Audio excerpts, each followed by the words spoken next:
வணக்கம். செல்வியின் சமையலுக்கு உங்களை அன்புடன் வரவேற்கிறேன். சிக்கன் பிரியாணியை எப்படி ஜூஸியாக அதனுடைய முழு மணத்தோடு சமைக்கலாம் சுவையாக அப்படின்றதுக்கு எனக்கு தெரிஞ்ச சில குறிப்புகள்லாம் நான் இடையிடையே இந்த பிரியாணி செய்யும்போது சொல்லியிருக்கேன். கடைசி வரைக்கும் வரும் அந்த குறிப்புகள்லாம், அதனால் ஸ்கிப் பண்ணாமல் வீடியோவை முழுசாக பாருங்கள். பிரியாணிக்கு நம்ம எப்பயுமே சாதா தண்ணி ஆட் பண்ணுறதோட அந்த எலும்பு வாங்கிட்டு வந்து அதை வேக வச்சு தண்ணியை சேர்க்கும்போது அதனுடைய சுவையும் மணமும் ரொம்ப அதிகமாக இருக்கும். இன்றைக்கி நான் வந்து ஒரு 300 கிராம் அளவுக்கு சிக்கன் எலும்பு வாங்கிட்டு வந்திருக்கேன். இதில் 1/2 டீஸ்பூன் மஞ்சத்தூள், 1/2 டீஸ்பூன் தனி மிளகாத்தூள், ஒரு சின்ன பட்டைத்துண்டு போட்டு 3 டம்ளர் தண்ணி ஊற்றி இதை நான் குக்கரில் வைக்க போகிறேன்.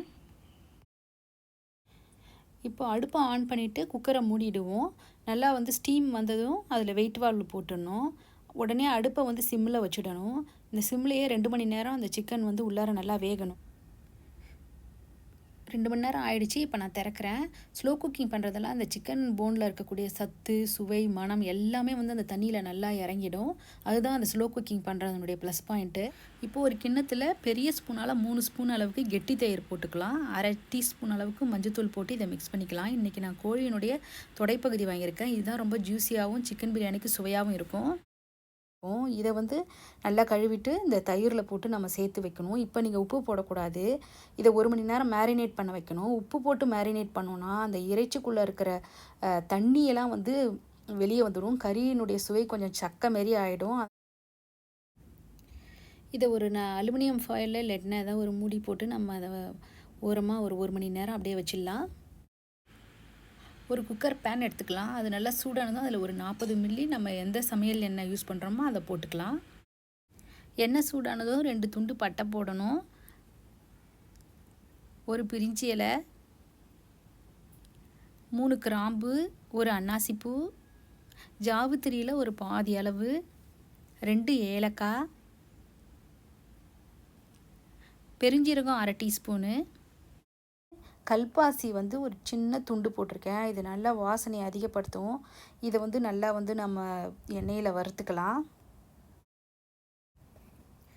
சின்ன வெங்காயம் 20 கிட்ட நான் வெட்டி வச்சுருக்கேன். இதை போட்டோன்னாக்கா அந்த பிரியாணியுடைய காரமும் கொஞ்சம் அதிகமாக இருக்கும். அது டேஸ்ட்டும் நல்லாயிருக்கும், உடம்புக்கும் நல்லது. இது இல்லாதவங்க மீடியம் சைஸில் பெரிய வெங்காயம் 3 எடுத்துக்கிட்டால் போதும், வெட்டி வச்சுக்கலாம். 1 ஸ்பூன் இஞ்சி பேஸ்ட்டு, 1 ஸ்பூனு பூண்டு பேஸ்ட்டு போட்டிருக்கேன். இது நல்லா வந்து பச்சை வாசனை போகிற அளவுக்கு வதக்கணும். வெங்காயம்லாம் நல்லா வதங்கி எண்ணெய் விடணும். இதில் இப்போ கொஞ்சோண்டு கல் உப்பு சேர்த்துப்போம். அப்போ அந்த வெங்காயத்தில் இருக்க எண்ணெய் வந்து கொஞ்சம் சீக்கிரமாக வெளியே வரும். அடுத்தது தக்காளி வந்து ரொம்ப கம்மியாக தான் போட்டிருக்கேன். சின்ன சின்ன தக்காளி வந்து 2 தான் போட்டிருக்கேன். ரொம்ப தக்காளி போட்டோன்னாக்கா புளிச்சிடும். 1 டீஸ்பூன் தனி மிளகாத்தூள் சேர்க்குறேன். அதை நல்லா மிக்ஸ் பண்ணிவிடுவோம். அடுத்தது பிரியாணி மசாலா அதே டீஸ்பூனால் 2.5 டீஸ்பூன் அளவுக்கு பிரியாணி மசாலா சேர்த்து மிக்ஸ் பண்ணுவோம். இப்போ இது நல்லா வதங்கினதும் நம்ம வந்து புதினா வந்து ஒரு 4-5 இனுக்கு போடலாம். ரொம்ப புதினா கொத்தமல்லி போட்டோன்னாக்கா அது வந்து அந்த புதினா சாதம் மாதிரி வாசனை வந்துடும். தக்காளி அரிஞ்சு சேர்த்தோன்னா தக்காளி சாதம் மாதிரி டேஸ்ட் வந்துடும். எல்லாமே கொஞ்சம் மிதமான அளவு தான் போடணும். இந்த புதினா நல்லா வதங்கினதும் நம்ம மேரினேட் பண்ணி வச்சுருக்கோம் பாருங்கள், அந்த சிக்கன் இருக்கு இல்லையா, தயிரில் போட்டது, அதை எடுத்து வதக்கணும். இப்போ இந்த சிக்கன் வந்து நல்லா வதக்கணும். அப்படி இல்லைனா அந்த சிக்கனுக்குள்ளே அந்த எலும்பு கிட்ட இருக்கிற சதைப்பகுதி வந்து கொஞ்சம் அந்த பச்சை வாசம் வீசும். அது இப்போ இந்த ஸ்டேஜில் நமக்கு வேணுன்ற அளவுக்கு உப்பு சேர்த்துக்கலாம். கல் உப்பு சேர்த்தோன்னாக்கா அது வந்து கொஞ்சம் பொறுமையாக கரையும் போது அந்த டேஸ்ட்டும் வந்து ஸ்லோவாக வந்து அந்த கறிக்குள்ளே ஏறும், ருசியும் வந்து அதிகமாக இருக்கும். பாருங்கள், இப்போ நல்லா சிக்கன் வந்து வெந்துருச்சு. நல்லா வந்து அந்த எண்ணெயெல்லாம் கொஞ்சம் கொஞ்சமாக விடுது. இந்த சமயத்தில் நம்ம என்ன செய்யணும்னா, நம்ம வேக வச்சு எடுத்து வச்சுருக்கோம் பாருங்கள் அந்த சிக்கன் தண்ணி, அந்த தண்ணியில் ஒரு 2 சின்ன குழிக்கரண்டியால் ஊற்றிட்டு அதை நல்லா வந்து வேக வைக்கணும். இந்த தண்ணியிலேயே அந்த சிக்கன் வந்து நல்லா வெந்துடும். இப்போ இந்த தண்ணி ஊற்றி நல்லா மிக்ஸ் பண்ணிவிட்டு இந்த மாதிரி இந்த மூடி போட்டுடணும். வெறும் மூடி மட்டும் போட்டுட்டு அடுப்பை வந்து சிம்மில் வச்சுட்டு ஒரு 5 நிமிஷம் அதை அப்படியே அந்த சிம்மிலேயே அது வேகணும் அந்த கறி. இப்போ பாருங்கள், நல்லா அது வந்து அந்த உள்ளுக்குள்ளேயே அந்த ஆவியிலே வெந்து அந்த தண்ணியெல்லாம் உறிஞ்சிடுச்சு. நம்ம விட்ட 2 கரண்டி தண்ணியும் உறிஞ்சிட்டு நல்லா வந்து கிரேவியாட்டம் ஆகிடுச்சு. இப்போ கோழி நல்லா பதமாக வெந்திருக்கு. இப்போ இது ஓரளவுக்கு ட்ரை ஆகிடுச்சு. அதனால் நம்ம என்ன செய்ய போகிறோம்னாக்கா, நம்ம எவ்வளோ அரிசி எடுத்துருக்கோமோ அந்தளவுக்கு டபுள் அளவுக்கு சிக்கன் ப்ராத்து சேர்க்கணும். நான் 1.5 டம்ளர் பாசுமதி அரிசியை ஏற்கனவே கழுவி நல்லா 1/2 மணி நேரம் ஊற வச்சு அதை ட்ரையாக வடிகட்டி வச்சுருக்கேன். அதனால் டபுள் மடங்குனா 3 டம்ளர் அளவுக்கு இந்த சிக்கன் ப்ராத்தை இதில் நான் சேர்க்குறேன். இப்போ இதை நல்லா கலக்கி விட்டுட்டு அந்த குக்கரோட மூடியை அது மேலே அப்படியே வச்சு நல்லா அதை வந்து கொதிக்க விடணும். கொஞ்சம் மீடியம் ஃப்ளேமில் வச்சுக்கிட்டோம்னா நல்லது. இதுக்கு ஒரு 2-3 நிமிஷம் ஆகும். இப்போ நம்ம திறந்து பார்ப்போம். நல்லா கொதிச்சுக்கிட்டு இருக்கு. இப்போ நம்ம அந்த வடிகட்டி வச்சுருக்க பாசுமதி அரிசியை போட்டு ரொம்ப ஜென்டிலாக கிண்டணும்.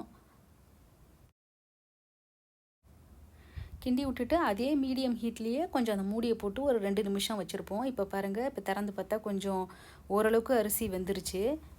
இன்னும் ஒரு நிமிஷம் நம்ம அந்த கொஞ்சம் மிக்ஸ் பண்ணோம்னாக்கா அதில் தண்ணி எல்லாமே ஆல்மோஸ்ட் வற்றிடும். இன்னும் ஒரு 10% தண்ணி இருக்கும். இந்த சமயத்தில் நம்ம குக்கர் மூடியை போட்டுடணும். அடுப்பை வந்து கம்ப்ளீட்டாக சிம்மில் வச்சிடணும். இப்போ அதில் இருக்க ஸ்டீம் வந்து வெளியில் போகக்கூடாது. நம்ம வந்து வெயிட் வால்வை அது மேலே போட்டுருவோம். இது ஒரு 12 நிமிஷமாவது அடுப்பில் இந்த லோ ஹீட்டில் இருக்கணும். இப்போ நம்ம அதுக்குள்ளே வந்து ரைத்தா செய்யலாம். நல்ல ஆனியன் வந்து சின்ன சின்னதாக வெட்டி வச்சுருக்கேன். நல்லா வீட்டில் செஞ்ச கட்டி தயிர் போட்டிருக்கேன். கல்லுப்பு கொஞ்சம் போட்டு நல்லா இதை வந்து மிக்ஸ் பண்ணி நம்ம அதை தயாராக வச்சுப்போம். இப்போ பாருங்கள், அந்த ஃப்ளேம் வந்து எப்படி இருக்குன்னு பாருங்கள். ரொம்ப கம்மியாக தான் வச்சுருக்கேன். இப்போ இந்த குக்கரை வந்து நீங்கள் சென்டரில் அப்படியே அந்த ஃப்ளேம் கீழே வச்சுட்டிங்கனாக்கா நடுவில் மட்டும் தீஞ்சிருவான். அதனால் நம்ம என்ன செய்யணும்னா, அந்த குக்கரோட 4 திசையும் இருக்குது பாருங்கள். 4 பக்கத்துலேயும் ஒரு பக்கமாக 3 நிமிஷம் வந்து நீங்கள் வந்து அந்த ஹீட்டை வந்து மாற்றிக்கணும். அந்த மாதிரி செஞ்சிங்கன்னா ஹீட் வந்து கொஞ்சம் உங்களுக்கு ஈவனாக போகும். இப்போ 12 நிமிஷம் கழித்து நான் குக்கரை திறக்கிறேன். எல்லா அரிசியும் ஒரே மாதிரி வெந்திருக்குது. கொஞ்சம் கூட அடி பிடிக்கல. பொலன்னு இருக்குது பிரியாணி. எனக்கு தெரிஞ்ச சின்ன சின்ன குறிப்புகள்லாம் சொல்லியிருந்தேன். இதெல்லாம் ஃபாலோ பண்ணி பாருங்கள். நிச்சயமாக எல்லோரும் வந்து சிக்கன் பிரியாணி நல்லா சூப்பராக செய்ய முடியும். இந்த வீடியோ உங்களுக்கு பிடிச்சிருந்துச்சுனாக்கா என்னுடைய வீடியோவை லைக் பண்ணுங்கள், ஷேர் பண்ணுங்கள், கமெண்ட் பண்ணுங்கள். என்னுடைய சேனலை சப்ஸ்கிரைப் பண்ணுங்கள். என்னோடய வீடியோவை நீங்கள் முழுசாக பார்த்ததுக்கு ரொம்ப நன்றி.